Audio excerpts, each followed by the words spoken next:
For tonight, before I'll sleep, I'll show you some Atis na leaves. This will cure clogged nose. Kasi maski unsa nakadako sa akong ilong, hindi gapon ko ka ginhawa tuon sa kong sipono. So inaon that ni guys. Like that. I don't know if what I'm doing is the exact way of treating colds, because according to my colleague, this is how it should be done. So yung dahon ng atis, guys, ito yung it will help ease the passage ng air because of nakaklag yung nose ko. Ganito pala yun, daw. Yan. So, this one. Tapos, to treat sa colds sa nose mo, you have to put it this way. I don't know, guys, if I'm doing the right thing.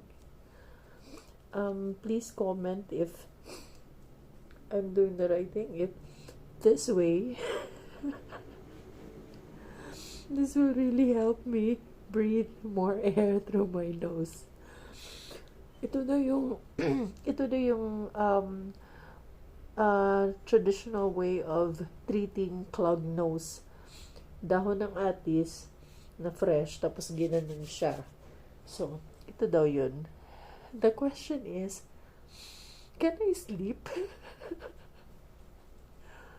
Can I sleep using this one? Parang nakaklag na yata yung nose ko, lalong sumara. Ano ba to? Tama ba to? Ano to, guys? Ganito daw yun eh. Ganito daw pag yung daw ng atis. Tapos, lagyan mo sa ilong mo. Tapos, mag-sleep ka na. Do you think I can sleep? What do you think? Ganito daw yun, guys.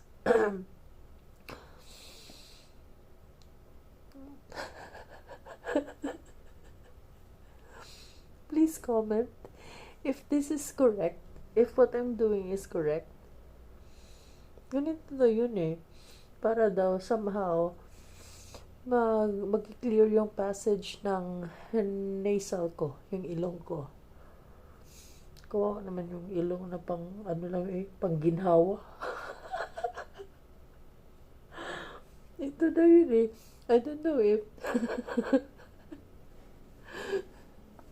I don't know, guys, if I'm doing the right thing eh. Ito daw yung traditional way of treating clogged nose. Oh, dahon to ng atis na fresh, tapos ginanon ko siya. So, I'll just observe in a few minutes if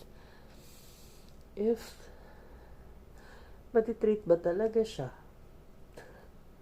Good night. Natatawa ako. How can I sleep? I think I can't sleep. Sabi nila, ito daw yung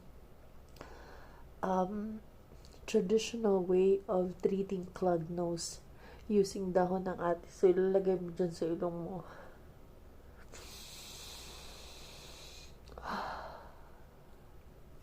My goodness. Natatawa ako, guys. Para akong lalaki.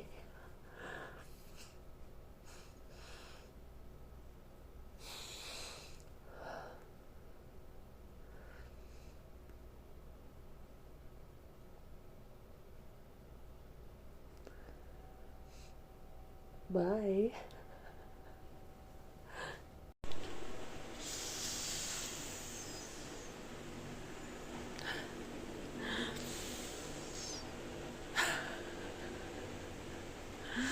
Pangatulog pa ko guys. It's almost 1 o'clock.